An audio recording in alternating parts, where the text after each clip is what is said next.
Hello, my name is Sherelle Brown. Today's date is March 25th, 2015, and I am interviewing Mr. Henry Hall as a part of the African American Alumni Oral History Project. Let's begin. When were you born?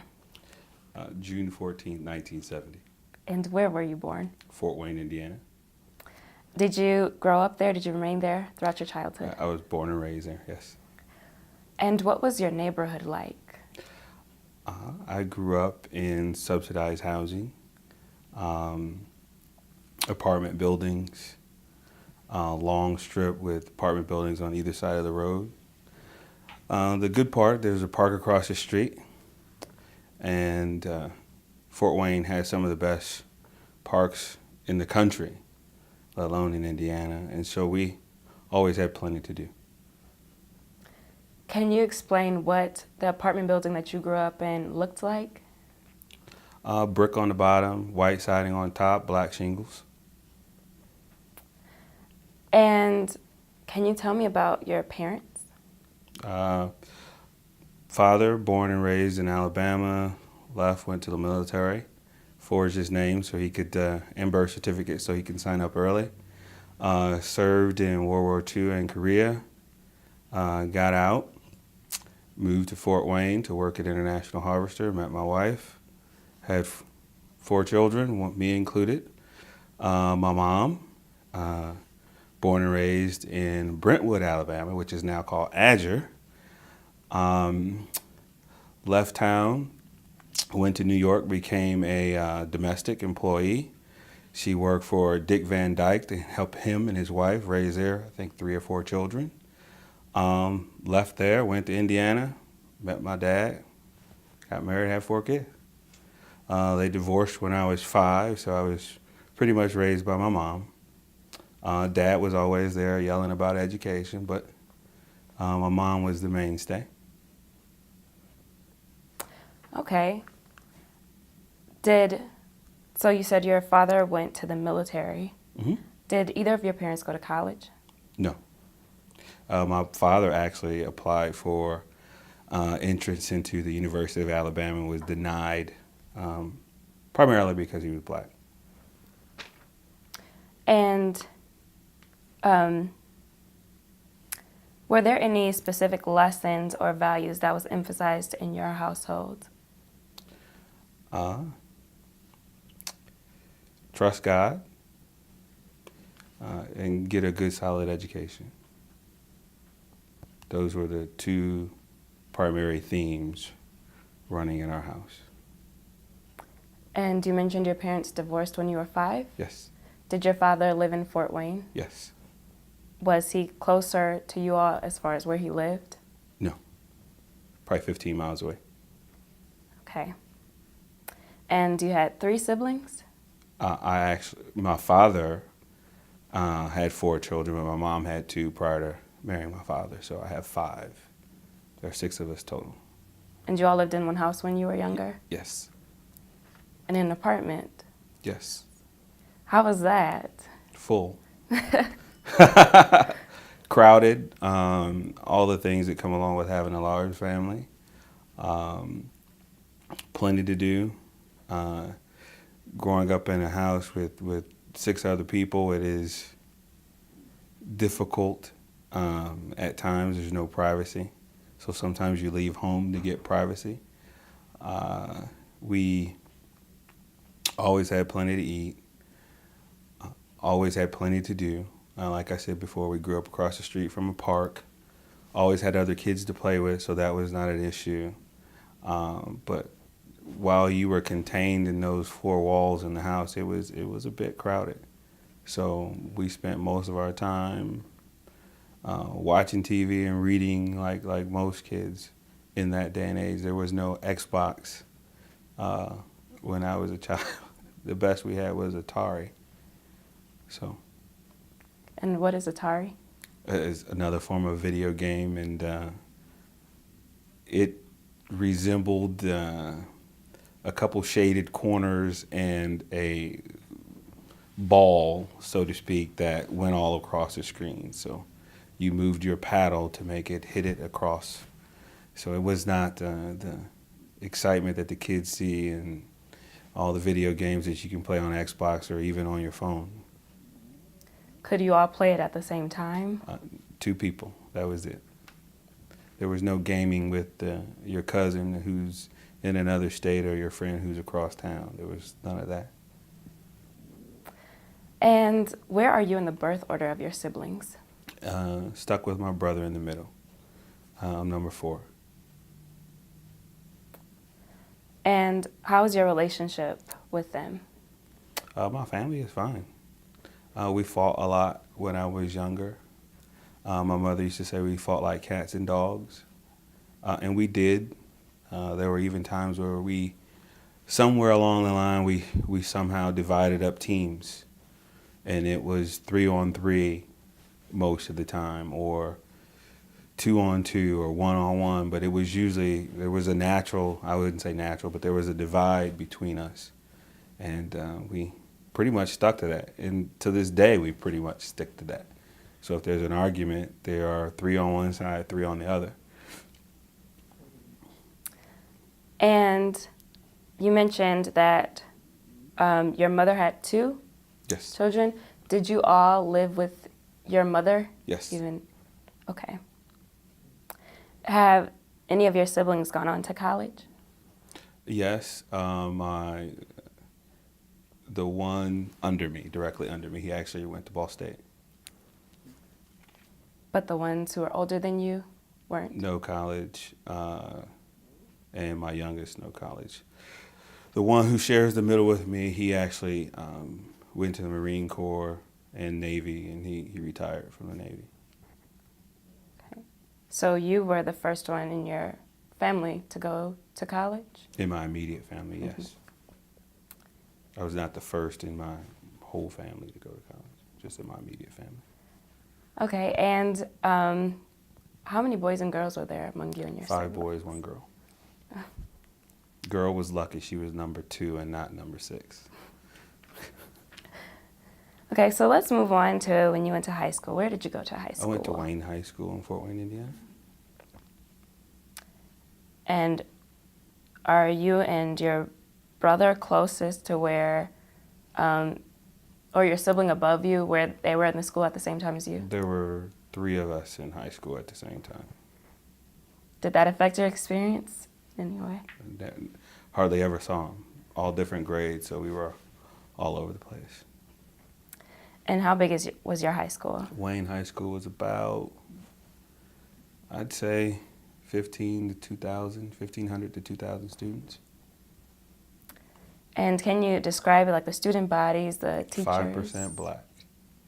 That's all I remember. It was 5% black. Most of my classes, I was the only person of color in my classes. Most of my classes were honors. Not a lot of people signing up for those, period. Forget color. The classes were pretty thin, usually 10 to 12 people in a class. The other makeup of the school, most kids who attended that school were bused in some shape or form. There were very few neighborhoods around the school, so I wouldn't consider it a neighborhood school. It was built on the outskirts of Fort Wayne, so when it was originally built, it probably would have been considered in the county, not even in the city. So, how far did you live away from your school? 10 miles. So about how long did it take you to get to school? Well, with all the stops they made, about 45 minutes. Did you ride the bus? I did. And being only 5% black, how would you say that shaped your experience there?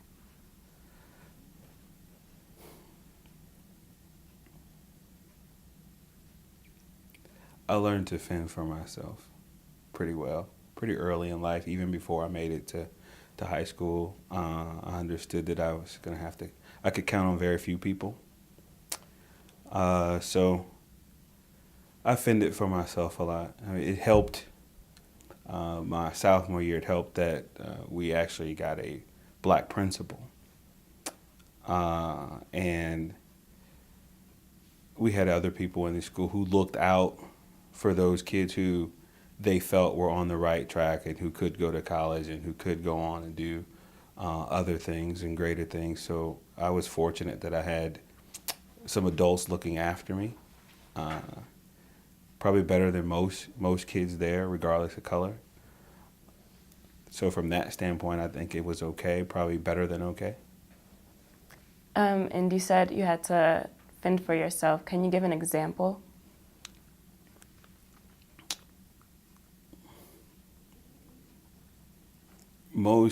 In most settings in school, teachers or professors kind of tend to speak to one class of people, or in when I mean class, socioeconomic type of student, and they didn't always or weren't always able to relate that to every student in the classroom. So I would always ask defining questions. So you said that, what do you mean by this, or what do you mean by that? So that I basically made myself almost like you are, an interviewer. So when I really wanted to know something, I asked a lot of questions so that I would ask the teacher to further define what they were teaching and how they were teaching and how it related to me as a student, as a person in the community, all those things. So a lot of teachers didn't like to see me coming, and I was unapologetic about it. I'm still that way to this day, because I want to make sure I understand what people are asking me. I want to make sure I answer the question that they're really asking. A lot of people beat around the bush. I don't really do that.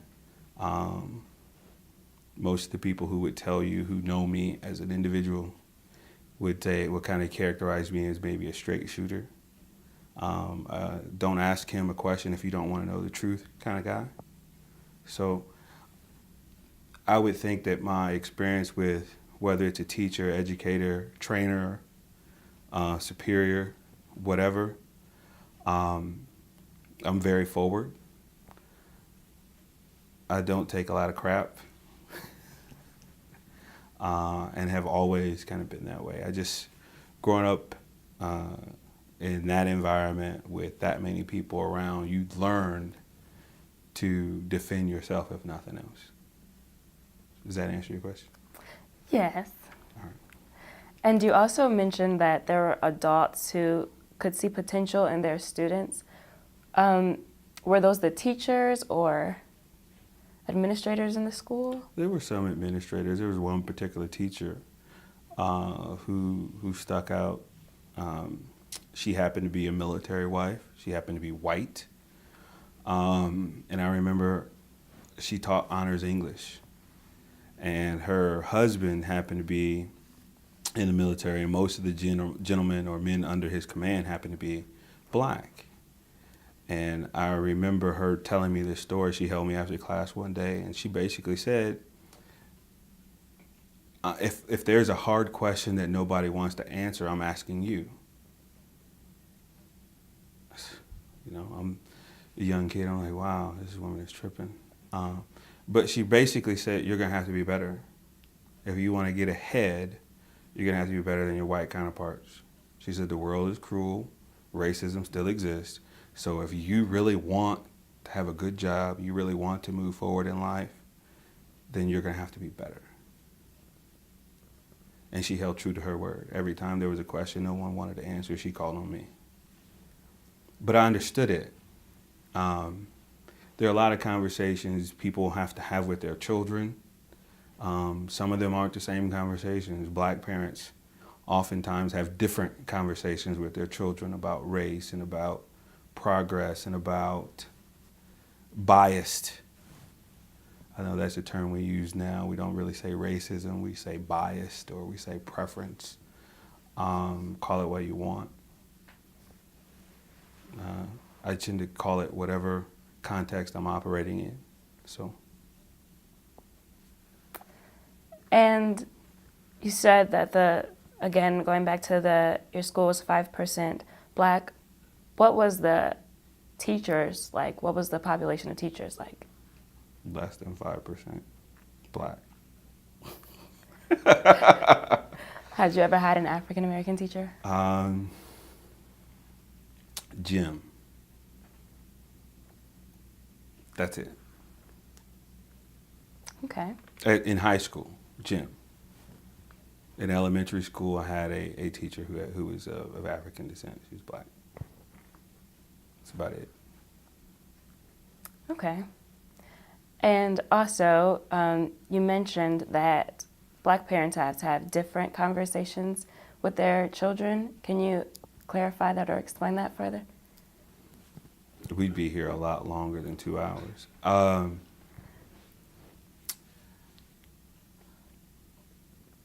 We often had conversations that went something like, if I had a white friend or whatever, I come home excited. My mom telling me, me telling my mom that Billy and I are really good friends and we're bestest friends, and we really had a lot of fun today at school, and talking about what best friends do. She says, well, Billy's been over here several times. Why haven't Billy's parents invited you to their house? Kind of makes you think. And so you have the conversation, you go back to Billy. Why have you never invited me to your house? Well,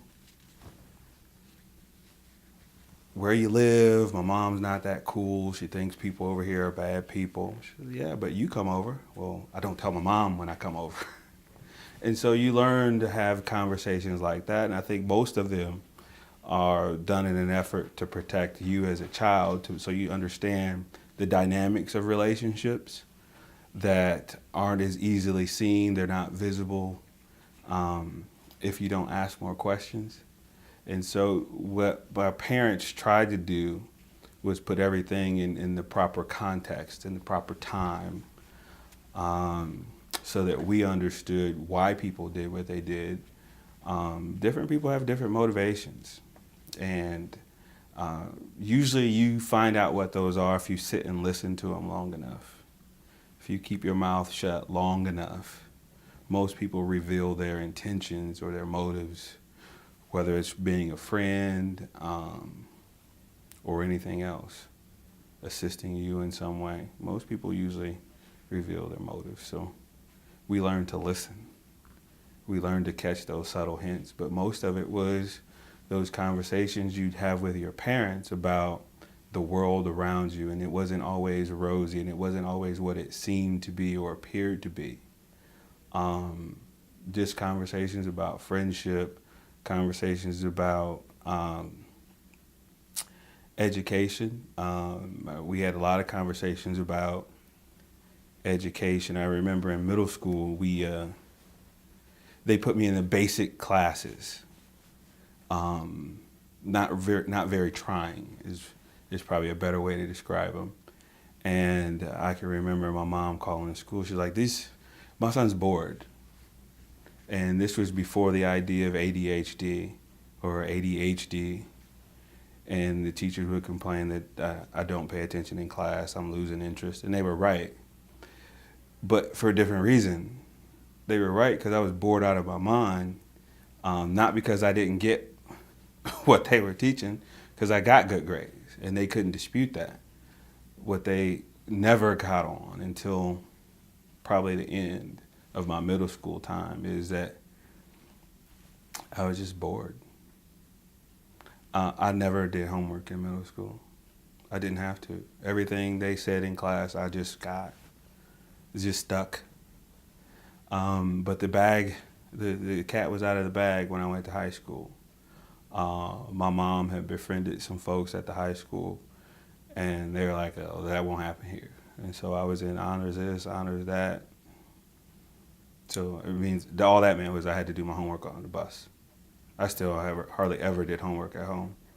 I'm blessed in that way. There are a lot of things I just get. So education really has never been difficult for me, at least not in the things I like. Okay. And I'd like to also go back to, you mentioned one of your teachers gave you advice that you have to be better. Did you realize that at the time, or did you think that advice was valuable at that time? Yeah, it wasn't the first time I heard it. I'd heard it from my parents too. So it wasn't, I understood that going in. I just didn't, I was actually probably more shocked that she had the gumption to tell me to my face. And for me, that made it more real because it was like she was confirming something, I had heard from my parents time and time again, but she was actually confirming that, hey, yeah, that's true. You need to watch out for that. And so, yeah, it helped. I was a little moved by it. I mean, she was one of the people that I credit for propelling me forward because it was just that understanding that, whoa, it's not a myth. So yeah, I would say so.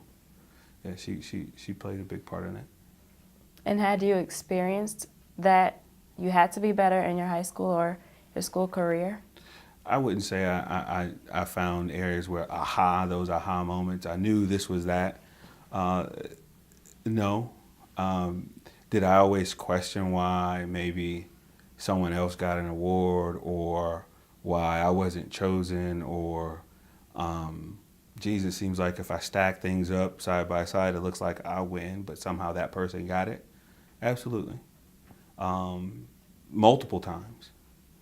But I didn't go to school to get certificates or get pieces of paper or anything like that. At least that's what I kept telling myself.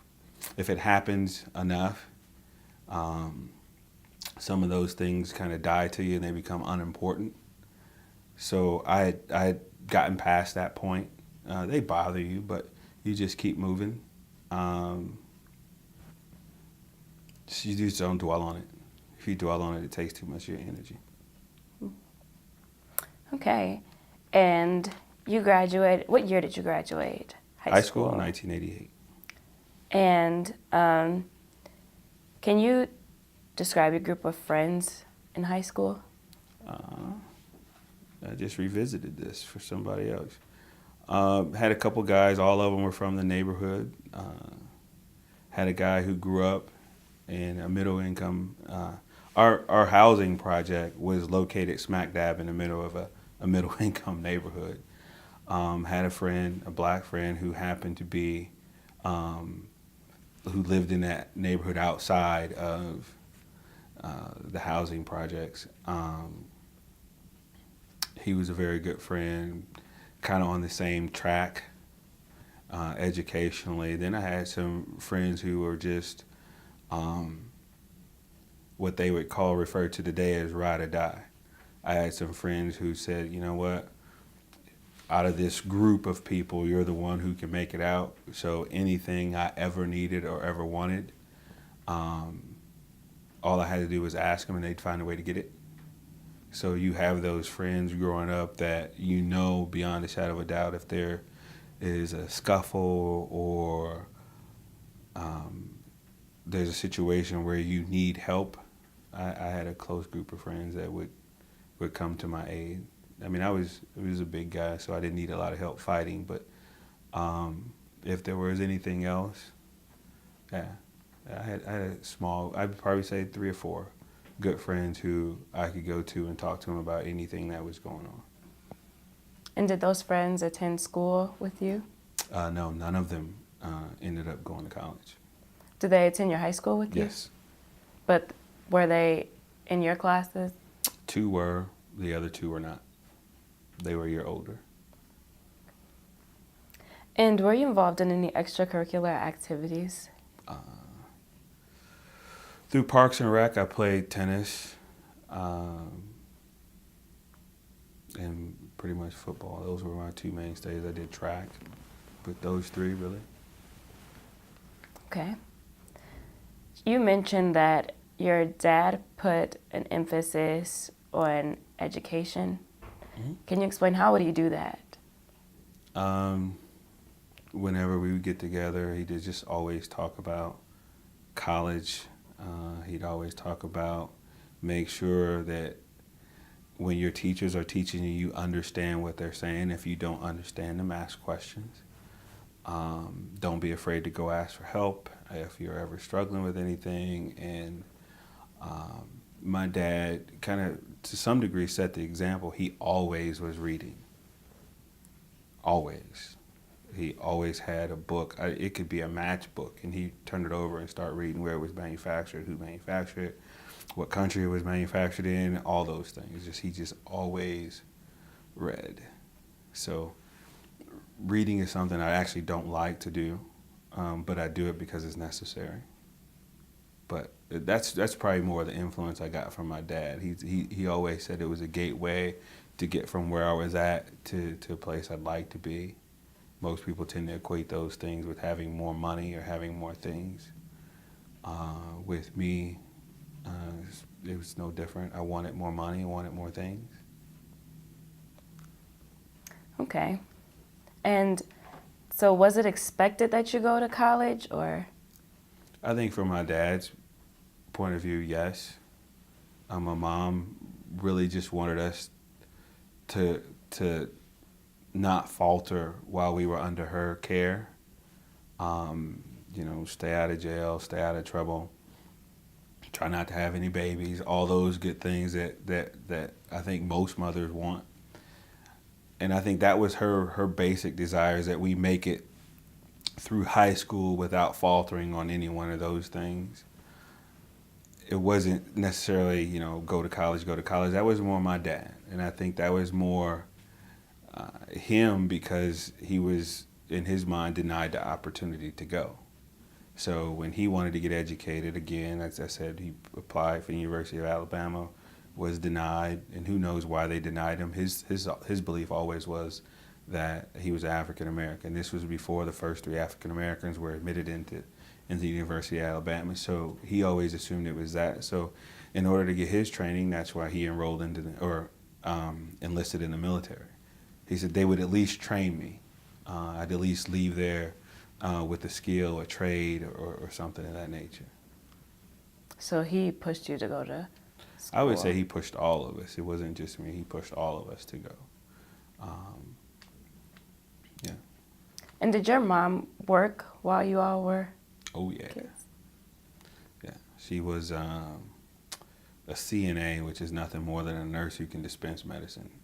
Not a nurse, something short of a nurse, but somebody who could dispense medicine.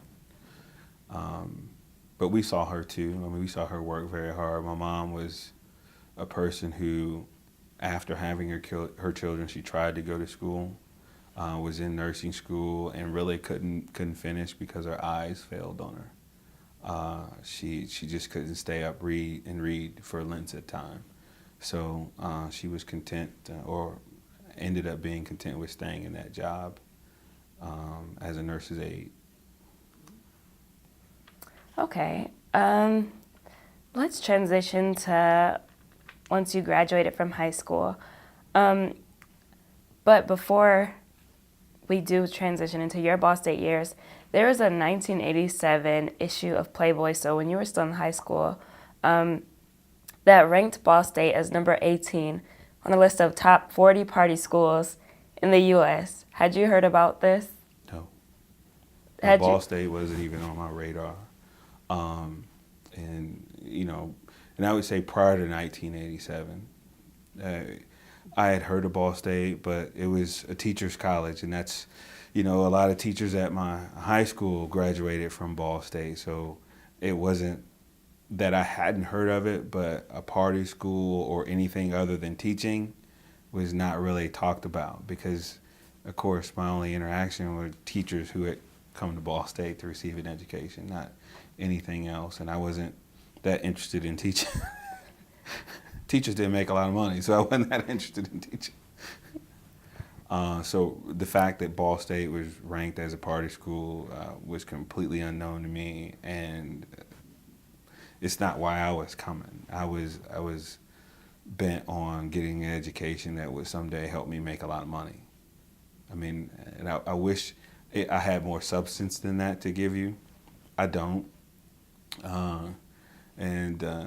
People who've worked with me in the past would tell you, as long as he got more money, he didn't care what title you gave him more responsibility, you put more money in his check, he was good. So that's kind of who you're talking to. It's not that I don't enjoy life, but growing up without much, and the way we always characterize it is we had more month than money. I wanted to be on the other end. I always wanted to have an abundance of money. I didn't want it to run out. I didn't want to have to go to McDonald's when I really wanted something better than McDonald's. So, no, I really didn't care about partying. Did you apply to any other schools besides Ball State? No, I did not. I was a student athlete at Wayne High School, and I just assumed I would be a student athlete in college. And if I hadn't received a scholarship here to play football, I probably would have ended up at IU on the groups program, or I would have gotten the military and then gone to school in military, and then probably became an officer in the military. So I had two tracks. I was going to fall on one of those. I'd already had a brother in the Marines who was loving life and doing extremely well. I was just going to follow his footsteps, and we would have just done the whole college thing together. We would have done the whole military thing together. So I was either going to go down that path, or I was going to go to school and get an education and play a sport. So I didn't even really give it much thought. I had an opportunity. I could have taken some academic scholarships. I had those offers too. So it wasn't a situation where I worried about applying for school, because I knew with my grades and my test scores I could get in pretty much anywhere I applied. So I wasn't really worried about going to school. But I could have went to Dartmouth, Drake. People still ask me why didn't I go to Dartmouth. But Dartmouth, Drake, and Wabash, other schools like that. And I knew I was going, so I didn't worry about it. And are those all Indiana schools? Drake is in Iowa. Dartmouth is on the East Coast. And you mentioned a groups program at IU? Yeah, it's basically for kids whose family have a certain income, or not income, if you know what I mean. They provide scholarships, and you basically go down on groups. There's a group, no pun intended, but there's a group of students from Fort Wayne who go every year.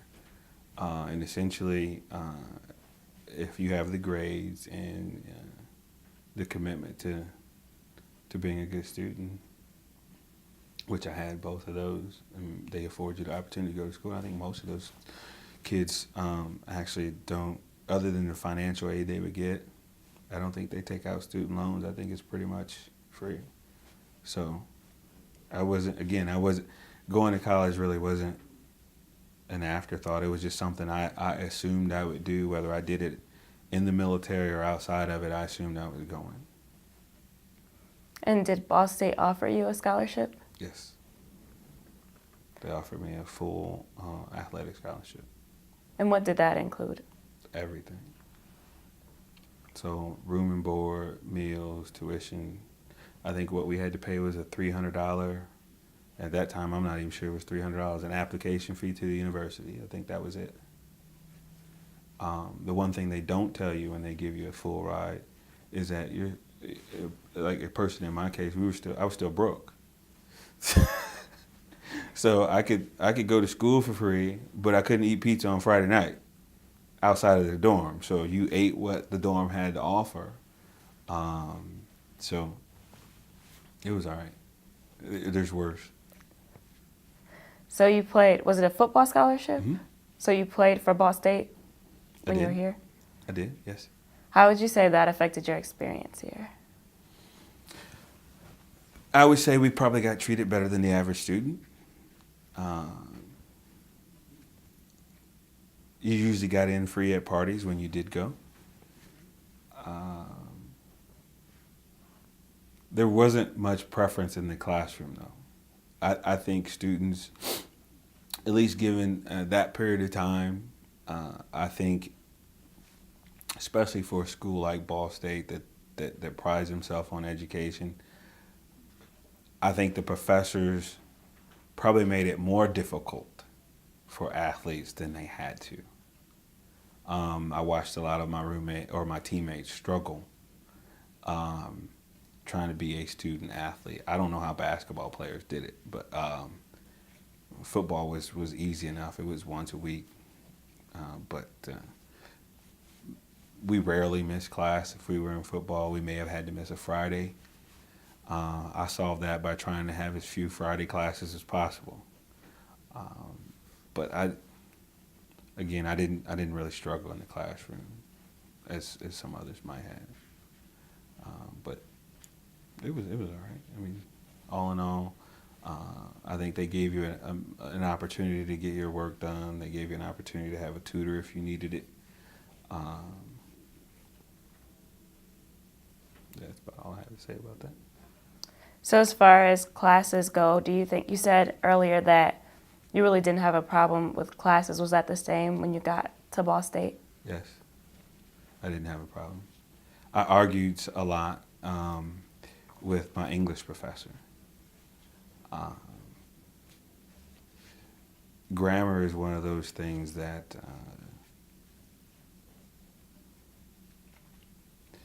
they like things in a certain way.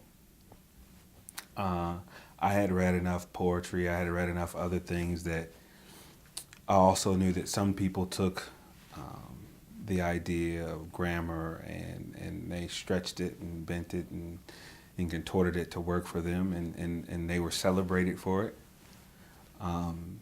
I can remember getting a C on a paper one time, and I wasn't the nicest person when I got the C, and I went to the teacher and I asked why I got a C, and they started talking about grammar and writing and this and that, and I said, you know what, I'm not gonna let this go. And so I went to the teachers, who I don't even remember the process now, but I went to the person above the teacher and I said, you read my paper, you tell me what's wrong with my paper. They didn't like it. I went to another person and said, you read my paper and tell me what's wrong with my paper.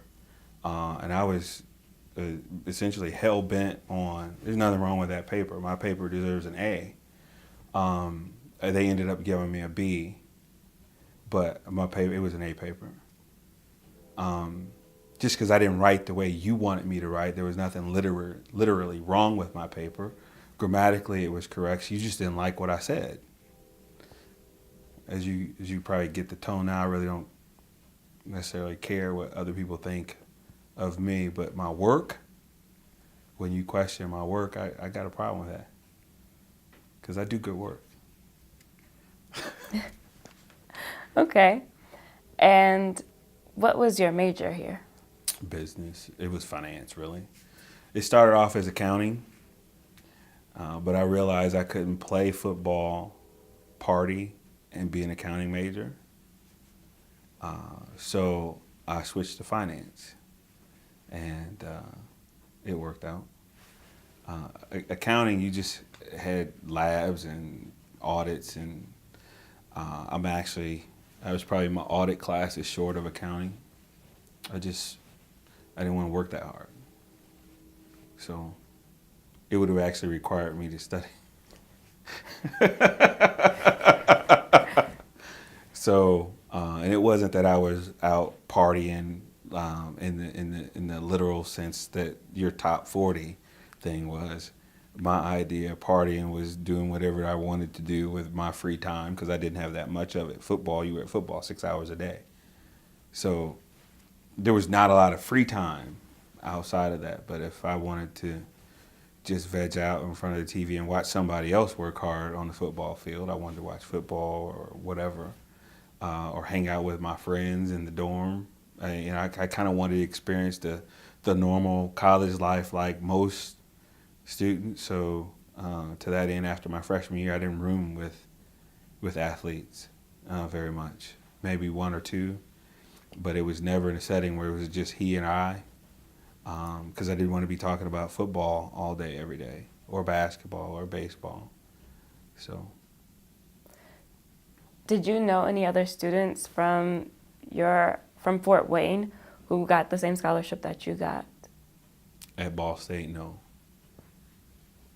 No, not as a freshman. There were a couple kids ahead of me from Fort Wayne that I knew, and one or two behind me that I knew who got scholarships here at Ball State to play football.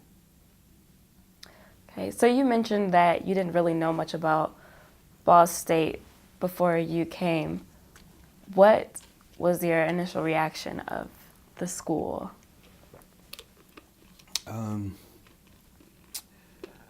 I can't say I had a big reaction. I didn't have any expectations of the school when I got here, so there was no letdown or uplift when I got here. It was just buildings, it was just, it was kind of like you see on TV, like California schools where they have a campus. That's all it looked like to me. It's just, now I get to walk from class to class. It's not down the hallway. It's out this building into the next. So I really didn't have any expectations. So it didn't bother me at all. Because again, I was gonna take it for what it was. If I needed to walk out of this building into another one, that's what I did. And I didn't have a car anyway, so it wasn't like I was, worried about driving or gas. This is where the class is. Okay, I'm going. And how far away is Ball State from Fort Wayne? Door to door, 90 minutes.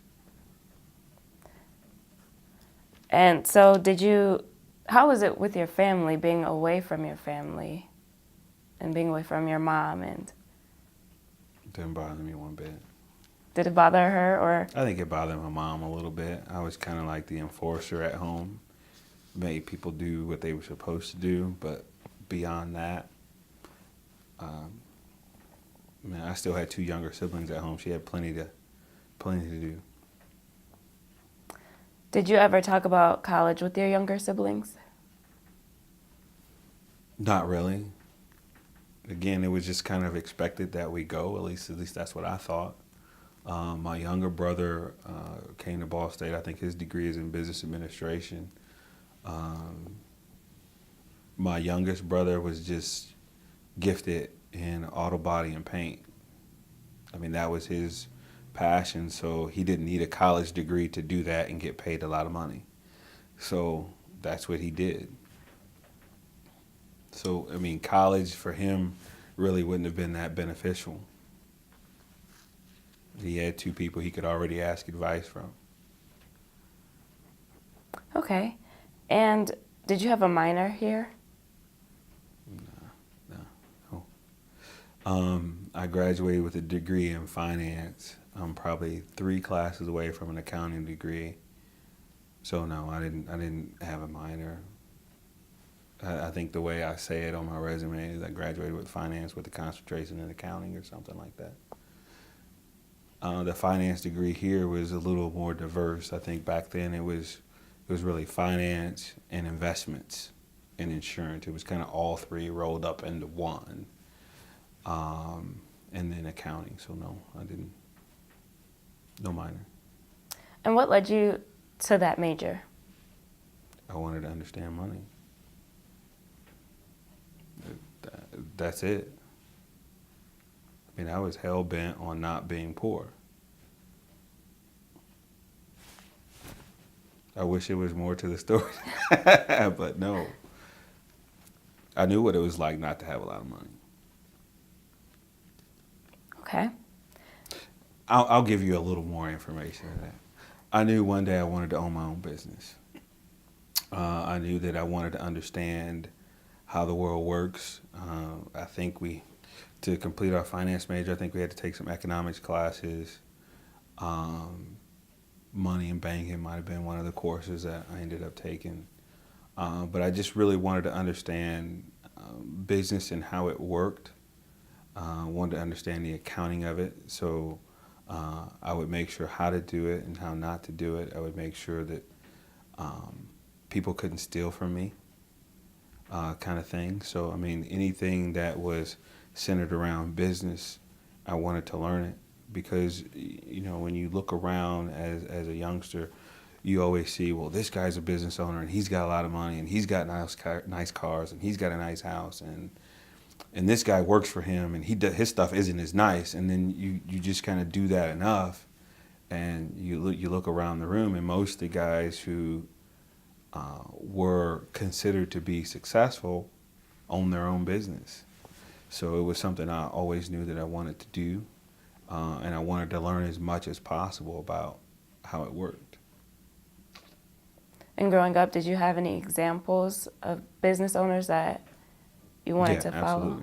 Absolutely. I participated in the program Big Brothers, Big Sisters. My big, who me and my younger brother shared, started a business, and we kind of got to follow him around and do some of the grunt work for him. But you got to see how that worked. And my dad ran a heating and air conditioning business. That's what he did. He was a heating and air conditioning contractor. So I would follow him around, do a lot of the work for him. And it was interesting. I remember this one time we went over this lady's house, and her compressor on her refrigerator was just rattling, just a noise that might bother anybody. And so my father says, well, we'll take a look at it. And what that really meant was my son was going to unscrew it and try and figure out what the problem was. And so we did that. I remember we took a nickel and we drilled a hole in the nickel, because the only problem was that it wasn't tight. We drilled a hole in the nickel, we used it as a washer, tightened it back up, and we said, ma'am, that'll be $65. We were there all of 15 minutes. And my dad gave me $5 for that trip. And I said, well, why do I only get $5? He said, you just turned a wrench. I actually knew what to do. There's the lesson. So for me, multiple lessons like that, and then following my big brother around, watching him interact with employees, with vendors, and on the sales side, it was just, for me, it was almost like a natural fit. I knew that I could get what I wanted going that route. So. And just to clarify, Big Brothers, Big Sisters is a mentoring program. Yes, they match mentors up with young kids. I actually have what they call a group match. It wasn't just me, a one-on-one match. It was several kids that were matched with him. So he had probably 3 other kids besides us. Gentleman who never had any kids of his own and just kind of wanted to give back. And, whether it was going to the mall, going to Pizza Hut, or just hanging out. And he also gave us opportunities to earn money. We could rake leaves, wash cars, shovel snow. So it was very beneficial for me. Still close to him today. And when you were when you were pursuing this degree, did you ever go back to him and ask him questions? Absolutely. I'll tell you this story. It was kind of funny. I mentioned that having a scholarship doesn't necessarily mean you have money in your pocket. Well, I got to the point where I was tired of not having money in my pocket. And I can remember I met with a Marine recruiter, signed up, took the ASVAB test. And again, my brother's in the Marines, so I have somebody to talk to. And the recruiter called my coach, says, you'll hold Henry's scholarship for the next 6 months.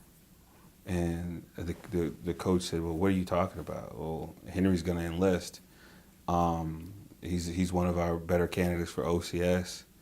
And when he enrolls, you're going to hold his scholarship for him. And really all that was an effort. I was tired of not having any money.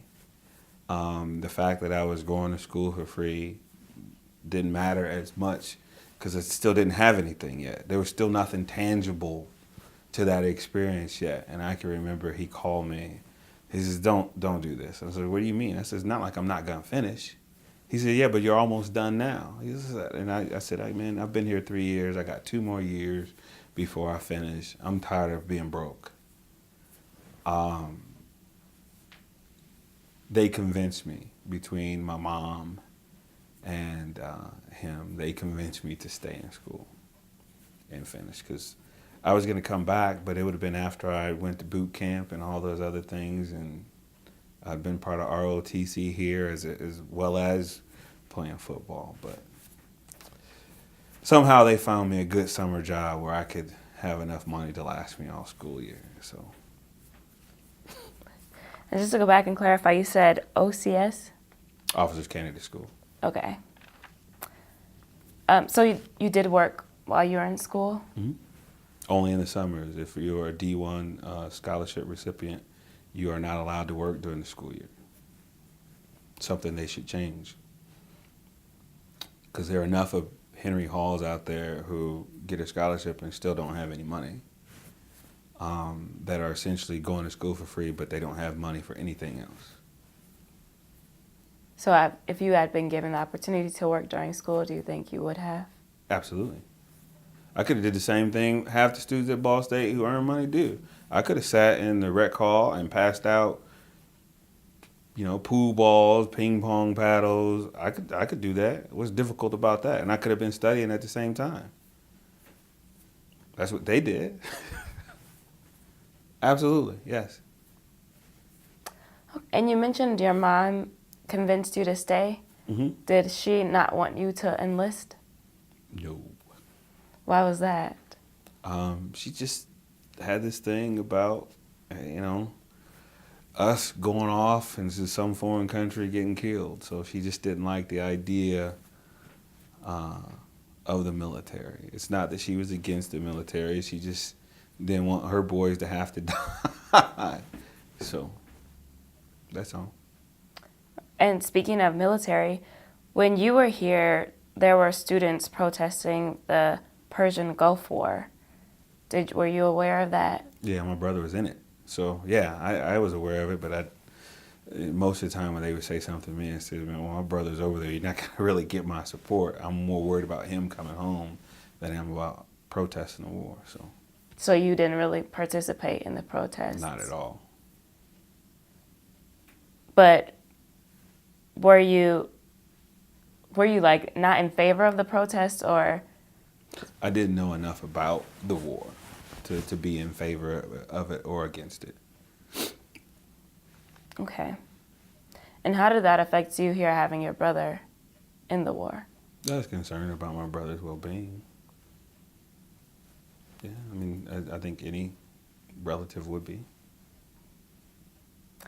Okay, and besides football, were you in any extracurricular activities? Ball State, no. But other Track. I did track a couple years. Okay. And on campus, where did you live? I stayed in Studebaker. Before the whole boy-girl floor deal. It was half one side, every floor was girls, and the other side was boys. And then I think I stayed in La Follette. Those are the only places I stayed here on campus. Just those two dorms. And you mentioned that after your first year, you didn't want to I didn't room. room with an athlete, no. Okay. I didn't want to be talking about football all the time. That wasn't the sum total of me, so I didn't want it to become all about football. Okay. And did you come here with any of your friends from back home? Because you mentioned back in high school you had friends in your school that were from your neighborhood. When you came to Ball State, did you have friends come with you? No, none of them came to Ball State. But did you know anyone here when you came? I knew the former players from Fort Wayne who had gotten scholarships here. I knew them. And a couple students from my high school came to Ball State, but we weren't friends. We just happened to have the pleasure of going to the same high school. But no, I didn't have friends in tow when I came. Okay, so what did you make friends eventually? As an athlete, it wasn't that hard. I practiced every day with 80, 90 other guys. So the natural thing to do, we had more in common than most people on campus. So made a few friends on the football team. That's about it. And a couple guys in the dorm. The guys in the dorm who I ended up rooming with. So probably one of my two best friends in the world are from Ball State. Okay. So, but they didn't come here with me. They came separate. And how was Muncie different from Fort Wayne? Couldn't tell you. I rarely left campus. I can probably count on two hands the number of times that I left campus to go into Muncie. I mean, I left campus a lot of times, but it was to places where college students typically were, or where they were housed, like Winsong and some of the other apartment complexes that housed Ball State students. But going into Muncie, it was a rare trip. I went to church a few times, and there was a barbecue place here. I think we went a couple times. I went clubbing one time in Muncie, and that was all it took to know that I didn't want to go back. But that's it. I mean, we rarely, and I don't know that that's unique to most folks. We rarely went into Muncie. Okay. So even as an athlete, because athletics are sometimes a very big thing for the community, as an athlete, you really didn't have, you weren't really in contact with anybody from the community. No, I was not one of those people on the team. What does that mean? The head coach had certain people that he would have speak to the media, or for events, just attend those events. Typically, they were seniors. I wasn't one of those people. So what was your relationship like with your coaches? Oh, you picked up on that, huh? With the defensive coordinator was great. A gentleman by the name of Rick Benner. Had a great relationship with him, a great relationship with my position coach. But the head coach, we butted heads. He didn't, I don't think he really cared for me. And a lot of the time, if I'm honest with myself, the feeling was mutual. We just didn't see eye to eye. He wanted a soldier, and from the sense that do what I ask you to do and don't ask me any questions. You've learned by now in this interview that I'm not that easily swayed.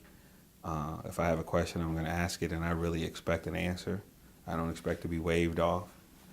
So there were times where we butted heads a lot because I was more vocal. I asked a lot of the questions that I knew my teammates wanted the answers to, but were too afraid to ask.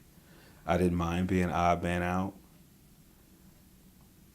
And he and I just shared different philosophies about a lot of things. You know, he always thought it was either black or white. I knew the world was full of gray.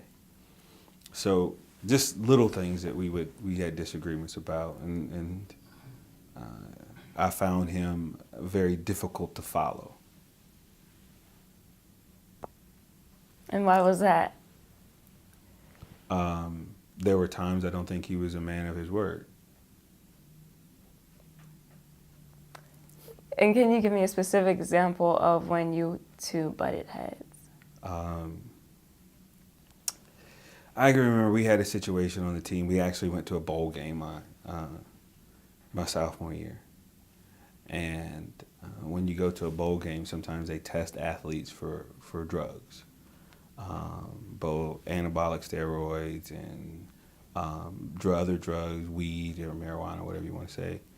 And if you have it in your bloodstream, you're not allowed to play. Well, we had some players test positive for both. As a general rule, most black athletes tested positive for weed. Most white athletes tested positive for anabolic steroids. But the results for the marijuana test came back before we left, which essentially meant that all the players who tested positive for smoking weed, got left behind. The test for the anabolic steroids didn't come back until we were already left and in California. His mantra was, before we left, if that was found to be the truth, he would put you on a plane and send you home. He didn't put them on the plane and send them home. They got out there, they still had their per diem, they sat by the pool and didn't go home. I had a problem with that. And so when we got back after the bowl game, I told him so. Me and a couple other players went in and said, it's hard for us to trust you from here on out. He didn't like that. Okay. So that's probably why we didn't. You asked about being involved with the community and as a presence with the football team. That's probably why. That's probably a big reason why I didn't have a large presence with the community, because he and I we never saw eye to eye, and I was not a happy camper. I was pretty vocal. I always looked at it. The worst he could do to me was kick me off the team. Well, I wasn't looking for this team. It was kind of my thought process. I can get in school somewhere else. So I mean, I had enough people in my corner that probably would never happen. But it's just things like that. I like things that are just and right. I don't like the injustice. I don't like things that just aren't quite right. So if I see it, I got a problem with it, and I'm going to speak up about it. Some people aren't comfortable with that. They don't like being called to the carpet. And would you say your relationship with the coach was common among the players?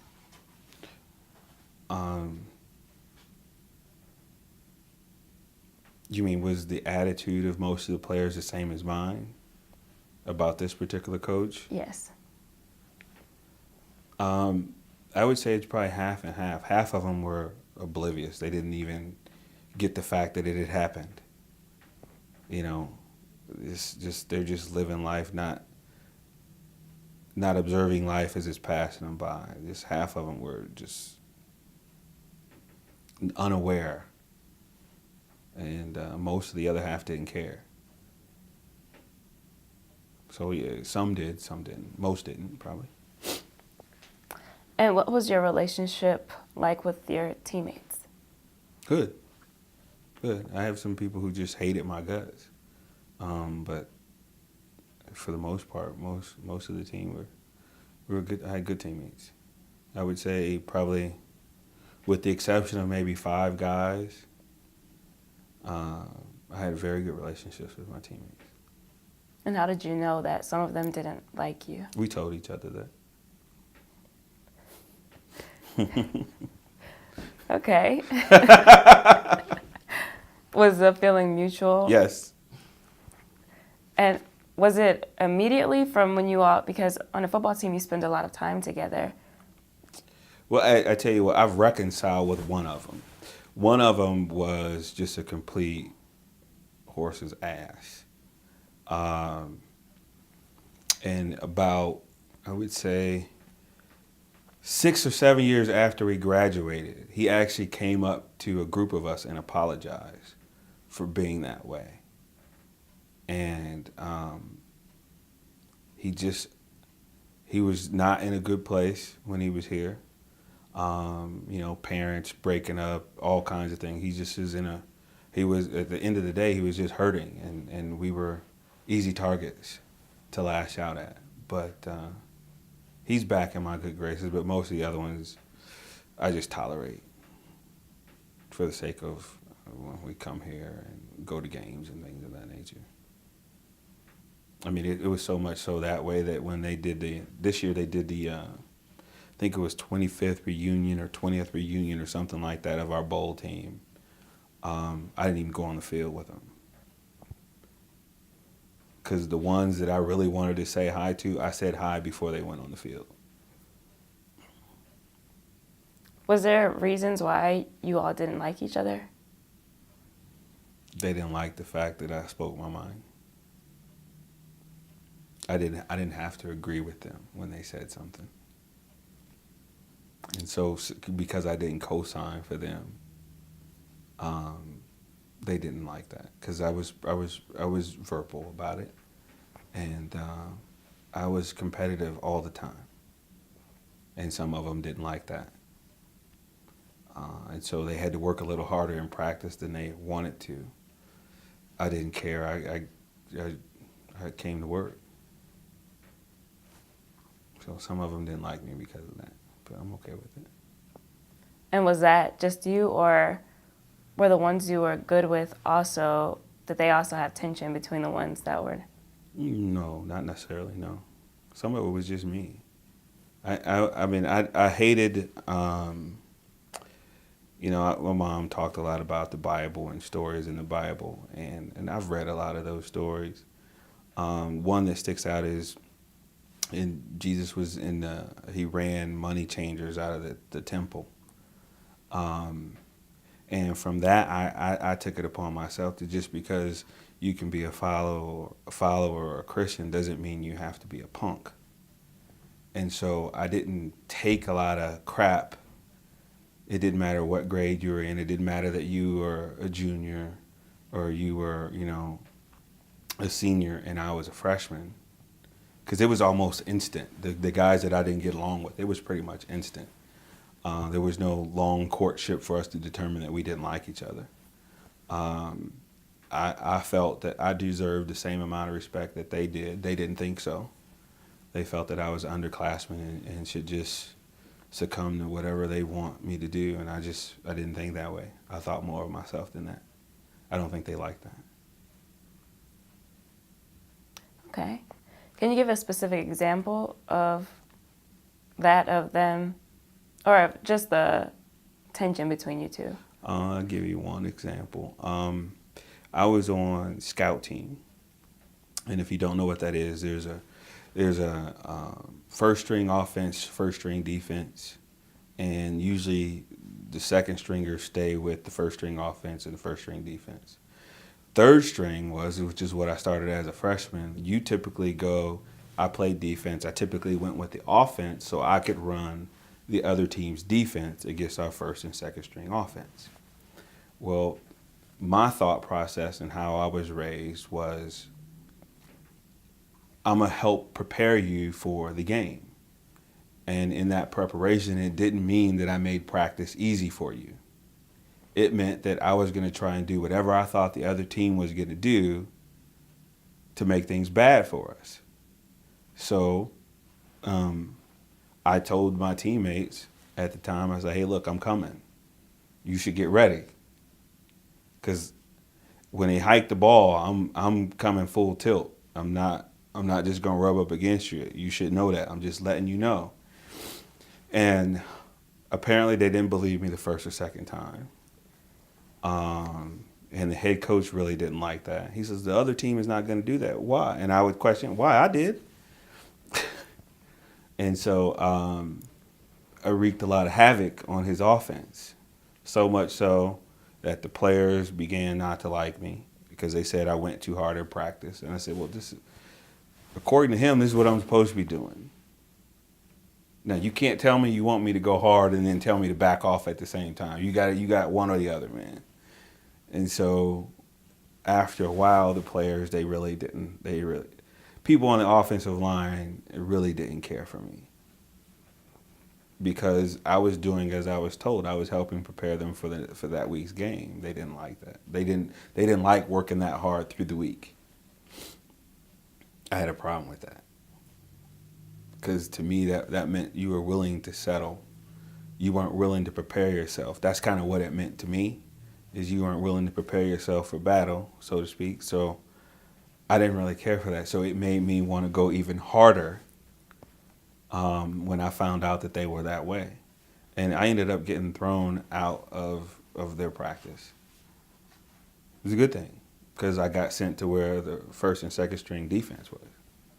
I ended up making the travel team as a freshman because that was my attitude. I was here to work. It paid off for me. It's always paid off for me, so I don't question it. Okay. Can you explain your relationship with your professors?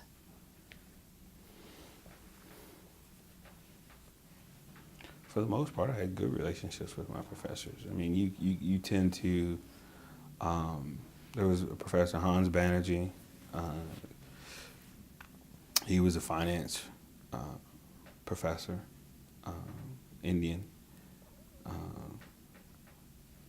There was Dr. Grunkelmeyer. I remember her. She was English and writing. I remember her from the writing building. And is it Newman Williams? I think he was one of our insurance professors. But those three, I talked to them all the time. I hated Miss Grunkelmeyer when I first met her, but she grew on me. But no, those three professors I had very good relationships with. The others, they just told you what they needed at the beginning of the class. They, like you guys, they hand out syllabuses and this is what we're going to do this year. And here's when we're going to have tests. Here's when we're not going to have tests. And you just kind of go in and out of class. But those three names stuck. Those three people stuck. Okay. Going back to the football team a little bit, how many African American players were on your team? A lot. I couldn't tell you. It was probably out of 90, probably 40. Okay. Certainly more than 30. Yeah. And did that affect your status concerning the student body on campus? In what way? Like, did the student body expect or respect you more because you were on the football team, or did they know you? And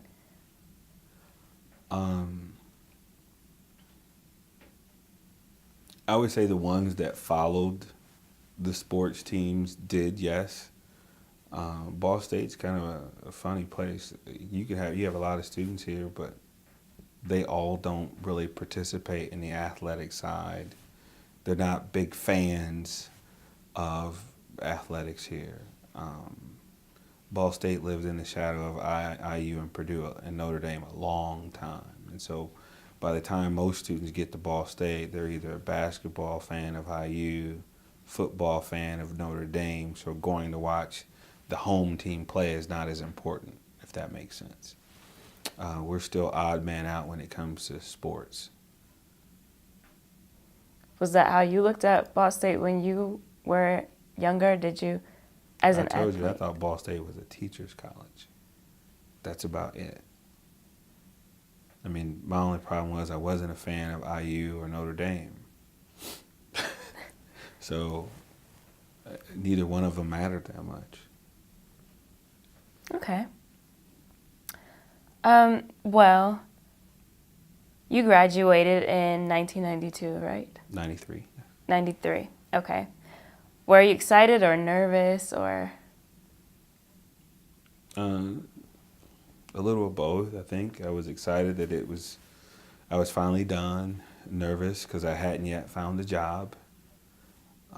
One of my classmates, I actually interviewed with his father at a bank in Fort Wayne.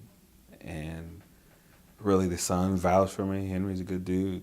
I think he'll do a good job. He pretty much hired me on the spot. So that was 1 week after graduation, I had a job. So unlike a lot of people, and I think a big part of the reason I got the job, well, one, of course, his son, but two, is that I was an athlete. A lot of employers, and I'm one of those employers now, I look to hire people who know how to work in a team setting. I don't need too many lone rangers. I want to know that they're have seen adversity before, found a way to get past it. So I now look for a lot of athletes. That's one of the questions I even ask in the interview process. Have people participated in team sports? So, but yeah, my anxiety didn't last too long. I had a job a week after graduation. So, did you want to go back to Fort Wayne after graduation? No, but I met a girl. Ended up going back. Yeah, been married 22 years now. 22. So when did you get married? I got married the summer after I graduated. 93. And when did you two meet? We met about a year before that. Actually, I went home for a weekend, and I was bouncing at a club. And she walked in, and I started running my mouth. Apparently, she liked what I was saying. So you met when you were still in school? Mm-hmm. Yeah. She did not attend Ball State. My wife did attend college. We met. She already had a good job. Isn't that the kind of destination for college? You want to go to school so you can get a good job. She had a good job. Made a lot more than I did first year. So. And what's your wife's name? Tina. Tina. And you said she is from Fort Wayne also? No, she's actually from Beloit, Wisconsin. Okay. So what brought her to Fort Wayne? General Motors. She moved down with the plant. Her father, mother, and brother both worked at the plant with her. And so they all transferred down. Her father was in management, General Motors, so they all came down, all employed by General Motors. Okay. And do you all have children? We have two. And what are their names? Hannibal and Tatanai. Okay. And how old are they? 17 and 14. Okay. And do you also have another child, right? I do. Unfortunately, I didn't quite make it out of Ball State. Made it out of high school, not out of college without a kid, yeah. Danon. He's 22 now. And is he in school? No. No, I wish. He does music and pretty good at it. I can give you his YouTube channel if you want it. But no, he has a passion for music, and that's kind of what he does. Okay. As far as encouraging school or education, is that something that you encourage your children? Yes. Yeah, quite a bit. It's expected in my house. Because now it's not always college. I expect them to get some sort of secondary education. If you happen to love everything that it means to be an electrician, be an electrician. If you want to be a doctor, be a doctor. But find something that you're going to love doing and do it. So it's not necessarily go to school, get a 4-year college degree in liberal arts because Dad wants you to go to college. It's not that kind of party. I want them to find something they love and they enjoy doing and learn how to be better at it, because I think that's what college ought to be. You ought to help hone, at least help. College should guide you in helping you kind of really pare down all these choices you have out there as a career. It should help you hone what it is you really want and don't want, so that hopefully when you graduate, you at least know what field of study you enjoy. And hopefully you can find a job that will allow you to continue that same excitement and feeling of joy for many years to come, something you can build a career out of and not hate getting up, going to work every morning. And earlier, towards the beginning, we talked about how your parents had to have certain discussions with you. As a parent, do you have those discussions with your children? Does racism still exist? Yes. I still have discussions with my children. Yes. And are they as receptive, or is it as obvious to them as it was to you when? No, it's a little more covert now. They smile in your face now, and then they have their discussions when they get home too. Now, it's okay that Billy's your friend, but I'd rather you not marry Billy. We're white and he's black, so it's kind of a no-no. So they still have their discussions. We still have ours. I tell my kids to marry whoever they want to. They should just marry somebody who's going to treat them well and love them. And I tell them that If they marry someone outside their race, they need to be able to stick up for them. They need to be able to love on them in front of anybody. They need to be able to challenge people who question them and their love for one another. So I don't have that feeling of you have to stay in this one spot. I think that's very limiting. But I tell my kids they ought to marry somebody because they love them. They ought to marry somebody because they have something in common with them, because they're headed the same place, irrespective of color. Okay. Hopefully we've grown as a nation that we can accept that. Most of us can, I think. How has Fort Wayne changed in terms of when you grew up there and when they're growing up there now? Unfortunately, not much. Fort Wayne is not a very progressive city at all. People still have their little cliques and everything else, but no, Fort Wayne's not a very progressive place. I'm encouraging my children to leave Fort Wayne. Okay. And going back to more of the employment side of college and even after college, in your opinion, did Ball State prepare you for the workforce? I would say yes, as best they could.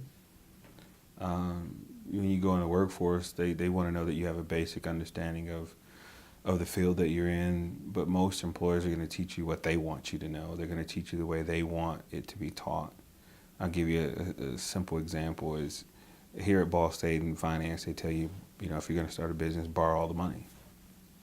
Or it doesn't work that way. I went to go work for a bank. They said, well, if they don't have any money, we're not lending them any money. So there is some sort of disconnect between education and the real world. And I would think that things like that happen probably more often than not, just because every employer is going to teach you, give you their own little twist on what it is that you do for them as an organization. So school can only take you so far.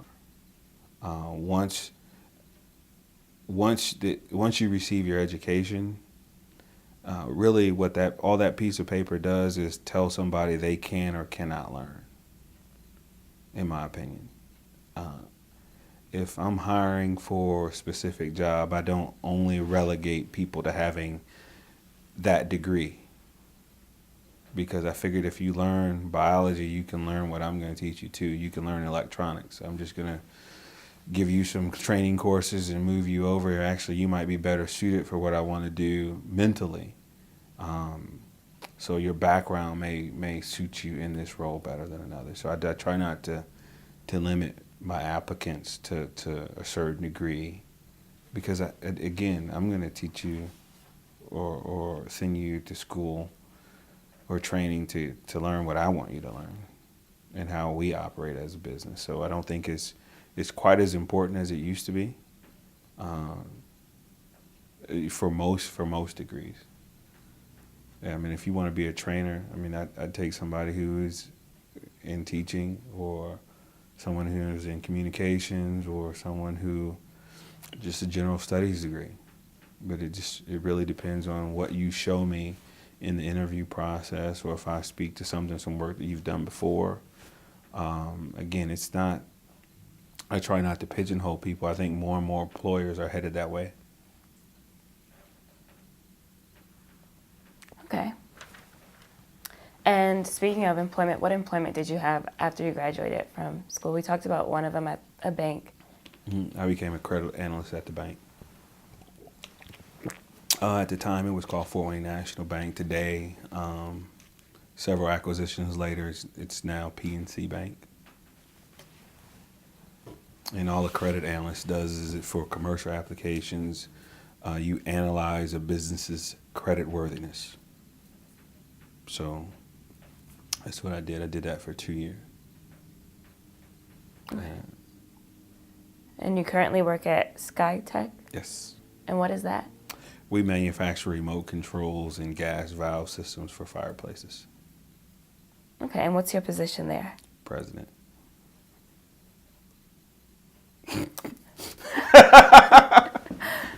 Okay. And also, in 2004, you received the Top 40 Under 40 Yes. award. What is this? Fort Wayne Business Journal has an award. They pick a group of kids. I shouldn't say kids, young adults, all under the age of 40, as they see having an impact on their community and the next batch of successful people in Fort Wayne. So they do that every year. I happen to be fortunate enough to be on the list. And how did being recognized in that way feel? It was good being recognized. It didn't change my life. Did it change your career at all? Mm-mm. Didn't add dollars to my pocket. Nope. So what did that entail? Was it just a mention or was it a ceremony? It was a whole write-up, plaque, presentation, the whole nine. But again, it's 40 of us, so and it's not like it was. I became the top guy or the top 5. It was 40 people that they mentioned. So it had to deal with participating in the arts, participating in not-for-profits, seen as a game changer in your industry, those kind of things. But it really didn't help or hurt me. I guess if anything, until you called, that plaque was in my closet on the shelf. I had to go get it to see who I got it from when I was talking to you on the phone. It's not prominently displayed in my home or business. Okay. Kind of coming back to how Ball State affected you after, were there any lessons that you learned at Ball State that you took with you throughout your post-graduation career? Specifically Ball State, I would say, I'm sure there's some, the ones that come to mind, I can't necessarily pick one, aside from maybe some things that I learned as a football player here. I've been fortunate to have some very good coaches. Rick Minner was one of them. Ray McCartney was another one. The reason I really enjoyed my relationship with Rick Minner was he was one of those coaches that always told you the truth, even if you didn't want to hear it. Either you had a very good game or you didn't. Here's what you can do better. There was never a point in speaking to him where he made you out to be perfect. That I think I took away from him in how I approach the team of folks who I work with. I try and be honest with them. I try and be forthright with them. And I try and point out areas that they can improve on. I may spend a little more time talking about things that they do well than Coach Minner did, but I think that's the day and age that we live in. People like affirmation, so you have to spend some time doing that if you're going to point out some things that they need to improve upon. You need to spend some time talking about what they do well. But from Ray McCartney, I think I learned that in public, he always had my back, regardless of what the situation was. He always said that, I'm gonna be right behind you. You don't have to worry about suffering too much abuse from too many other areas. He said, I'll be right there waiting on you. He says, but when it's just us, I'm gonna lay into you like nobody's business. And for me, that was important because I needed people to be honest with me. I do a lot of self-introspection or perspective, and I look at myself a lot and things I'm doing well, things I'm doing poorly, things I can get better at, things I want to take the time to get better at. Because there's some things I don't care that I'm horrible at. And I think that's okay. Other things I can't afford to be lagging behind doing. So I do a lot of that. And I think that skill has served me well over the years too, because I don't think of myself more highly than I ought to. Okay. And what was Rick Minner's position? He was defensive coordinator, assistant head coach. Okay, and what about Ray McCartney? What was his He position? coached outside linebackers, which is what I was. Okay. Well, before we conclude, is there anything else that we haven't covered in this interview that you would like others to know about your experiences at Ball State or just in life?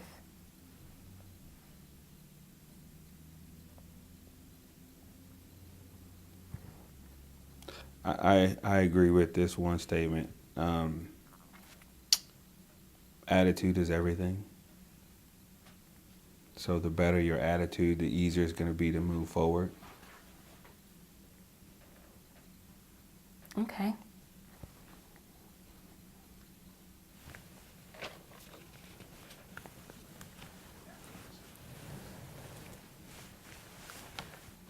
Okay, so going back to Ball State, was there any issues with race as a member of the football team? Yes, yes. Actually, the funny part is, I actually felt comfortable because there was. And I know that sounds funny, but that made Ball State like every other place in America. On my recruiting visit, the blacks and the whites on the football team got in a fight. And I still chose to come. Again, it wasn't any different than home. The sad truth is it was familiar. So again, my expectations when I came here, I didn't really have any. It was just another place to go to school, learn. My goal was to learn as much as I could while I was here. That's really the only goal I had, and to graduate. But if you had asked me what my two goals were, that would have been it, to learn as much as I could and graduate. Okay. So with the issues with race, was it teammates or students? It's both. Can you give a specific example? Like the one teammate I said apologized, it was pretty much all race. Somebody not in his race took his position, at least that's what he thought. And he was not happy about it. He later got it back, but that's because he worked his butt off to get it back. He earned it, like we're all supposed to. The same guy who later apologized. We're, for the most part, we're not that different. We want the same things. Were there any issues with race as far as being on campus with other students who weren't a part of the football team? Not that I'm aware of, but I didn't hang around people I didn't like. And I had enough people I liked that when we encountered something like that, they usually didn't win. So. Okay. Did your experience in high school prepare you for your experience here at Ball State? I would say yes. I would say yes. I had some very good teachers in high school, and when I got here, I wasn't behind. I wasn't trailing or anything like that. I mean, I would say I was on par, or maybe even a little ahead of where most students were when they got here. In terms of education, I didn't see any struggles. Most of my struggles were created by me. And I would say that me and my attitude when I came in, I knew I was smart. And so when somebody challenged me on something like that, I didn't back down. I was headstrong, still am today. And so I got into some challenges because I didn't back down. But other than that, I mean, the life at Ball State was I had fun when I was here, and and I don't mean just partying. I enjoyed my time here. For me, and I think a lot of students, it's that grace period you get between being an adult where you have to fend for yourself and being at home with your parents, with them being responsible for you. It was a wonderful grace period where I kind of got to mature and decide what kind of adult I wanted to be. So for me, that period of 4 to 5 years was great for me because I got to figure out who I was, what I wanted to be known for, who I wanted to be. Aside from all the stereotypes that come along with being a color or being a athlete, I got to decide to be more than just that. And so for me, Ball State allowed me the opportunity to do that. But I think that's probably how most students feel as they get an opportunity to come to a college or university and find themselves. For me, it wasn't a long trip. I pretty much knew who I wanted to be. I wasn't sure whether or not that was possible. And I guess what I found here is that it was possible. And you mentioned stereotypes that would be associated with you as a certain color or an athlete. What stereotypes? Dumb jock. That's a big one. I was on the team, and my mental aptitude was small in comparison to some of my teammates. I didn't graduate. A guy graduated from our team, works at the medical hospital at MIT. He's working on a cure for cancer. I'm not that smart. He is. We had several guys on our team like that who were just brainiacs. I remember that guy, his name's Ted Ashburn. I remember him, after practice, he would sit there and literally type out the whole practice as he remembered it. And he was pretty spot on most of the time. So for me, I was fortunate that I had other people to look to that were doing quite well on their own, and they helped push me to do better. Because there were times when I could skate through and just be the average student and not really go to class, just read the book and skate by. They encouraged me to do better than that. So, I mean, it was, again, Ball State was one of those schools, and I think, and again, I don't have any experience with another school, so I can only speak to Ball State. I think there was enough of the good, the bad, and the ugly that you got a real representation of what life was going to be like when you graduated, when you left here. So like high school, I think Ball State helped prepare me for that, where you have students here pretty much from every walk of life. We had students here from different countries, and have an opportunity to sit down and talk with them. Most of us, again, want the same things. And that was refreshing to know, because I didn't always think that way. It's easy to become jaded and think that this person doesn't like you for one reason or another, and think that reason is enveloped in race. Well, that's not the case, and I found that out here. People can just not like you because they don't like you. They don't need a reason.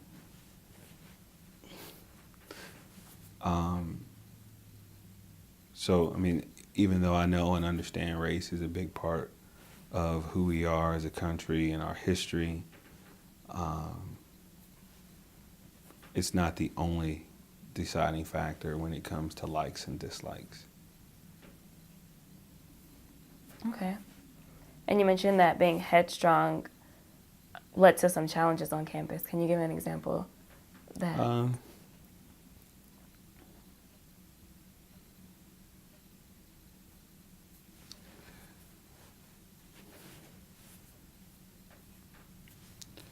I would say I really can't speak to any one specific example. Let's just say I didn't back down a lot. But no real specific examples. I mean, other than challenging professors about a question or something like that, and bringing the resources, saying it's right here in the book. Yeah, I know what's in that book, but here's what I found when I was doing research or something like that. Other than examples like that, I really don't have any specific examples. Okay. Is there anything else that you would like to touch on? It'd be another discussion. Not this one, no. Okay. Well, on behalf of the Ball State University African American Alumni Oral History Project, I'd like to thank you very much for your participation. Good.